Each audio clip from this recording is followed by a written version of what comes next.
The deserted city.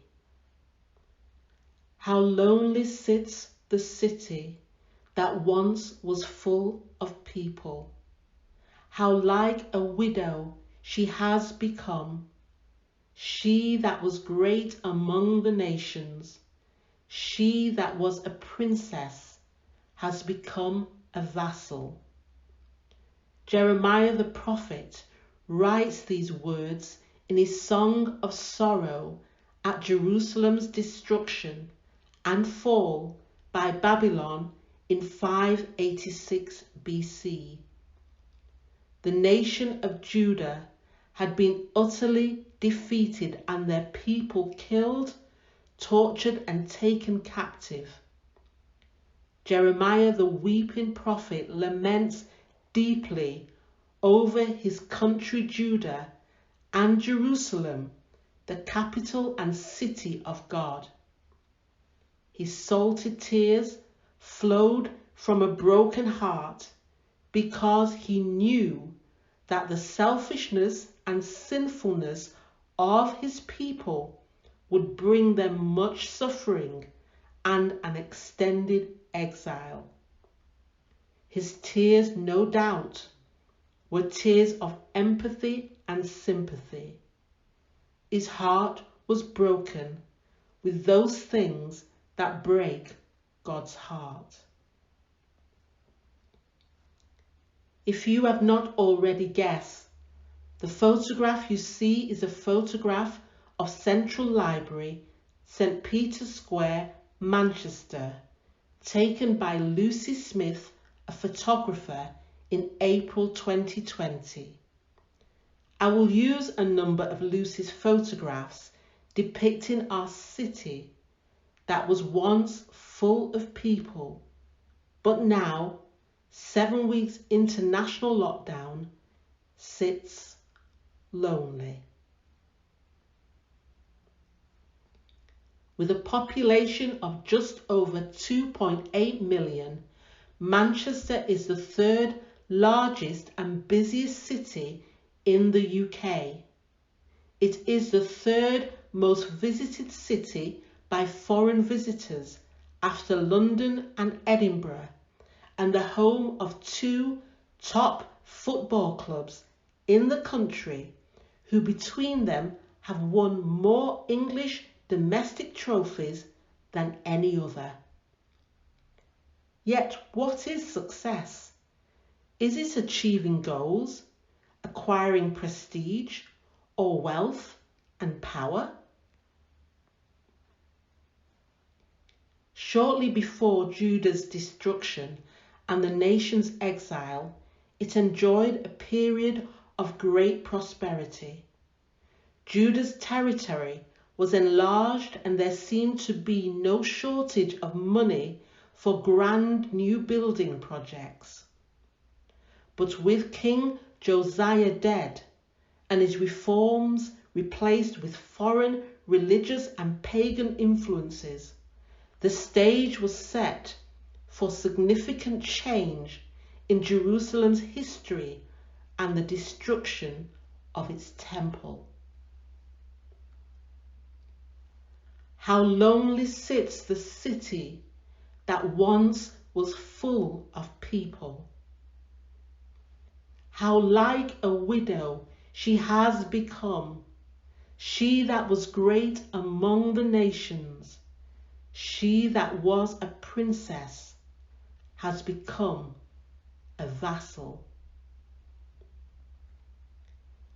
These photographs on Facebook of a deserted Manchester sparked a great deal of joy, sadness, reminiscing, and for some, not surprisingly, tears. Someone writes, "I miss this place so much." Another writes, "We're missing the trees."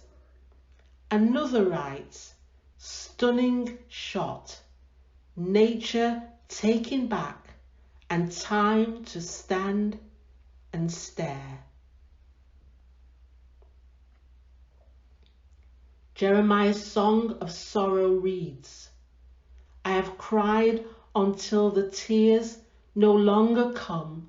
My heart is broken. My spirit is poured out in agony as I see the desperate plight of my people. Sorrow does not mean we lack faith or strength. There is nothing wrong with crying. We too should be deeply moved when we see various threats to our society. It may not be as obvious as an invading enemy army, but the destruction is just as certain. Many elders, priests, prophets, and people of Judah were exiled to Babylon for 70 years. Jeremiah predicted Jerusalem's ruin. However, he also predicted that there would be a bright future for his people. He was confident that God's promises could not be overthrown by earthly power. Even while Jerusalem was under attack, Jeremiah purchased a piece of land in his native village as an expression of his confidence in Jerusalem for the future. Jeremiah saw beyond and through the disaster and destruction to a new and better relationship that God would establish with humankind. Jeremiah writes a letter to the captives in Babylon, encouraging them to move ahead with their lives and to pray for the nation that has enslaved them,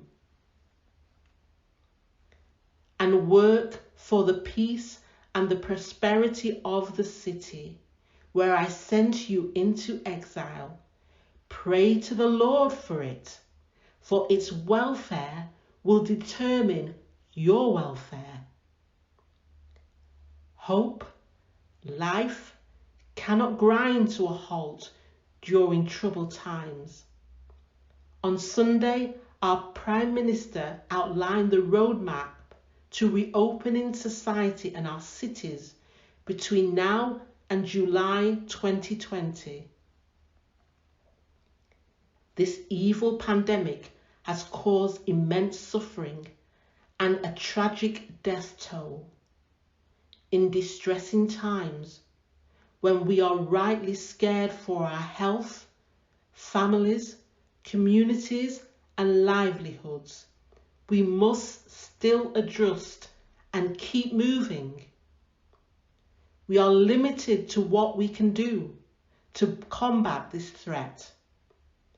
But what we can do is pray without ceasing. We may find this difficult, but that is when our prayers are most effective and needed.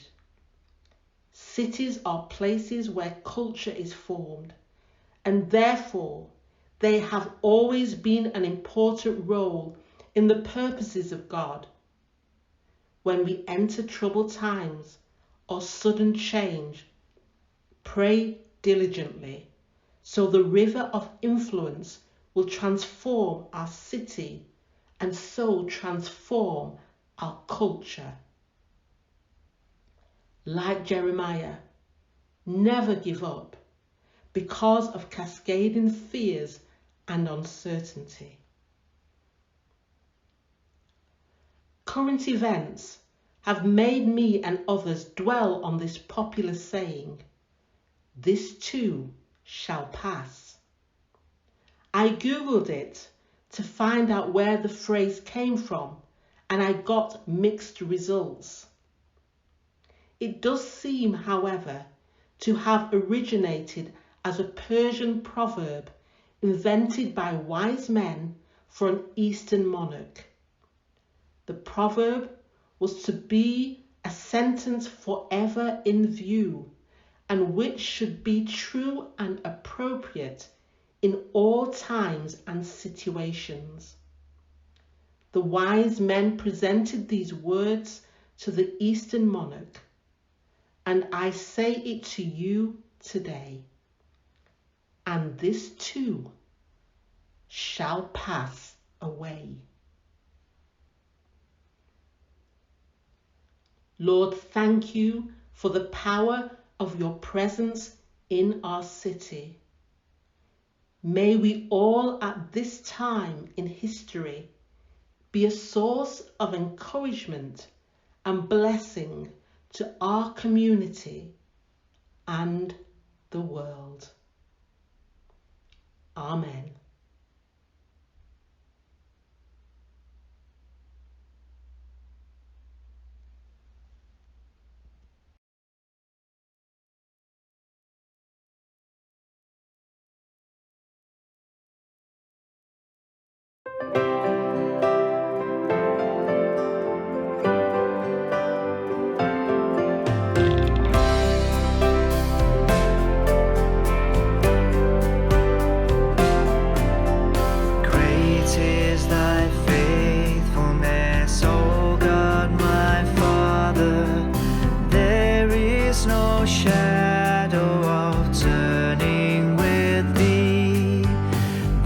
Changest not, thy compassions they fail not.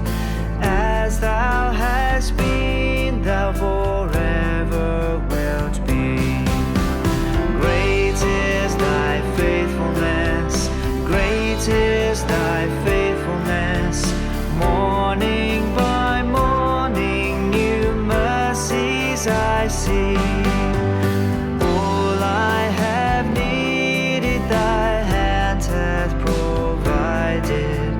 Great is thy faithfulness, Lord, unto me.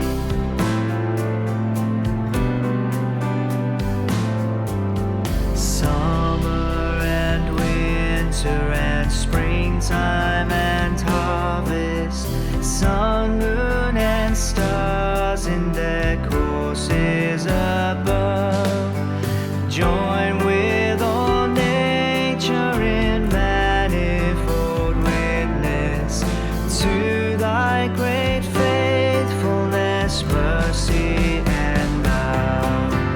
Great is thy faithfulness, great is thy faithfulness. Morning by morning new mercies I see. All I have needed thy hand hath provided. Great is thy faithfulness, Lord, unto me.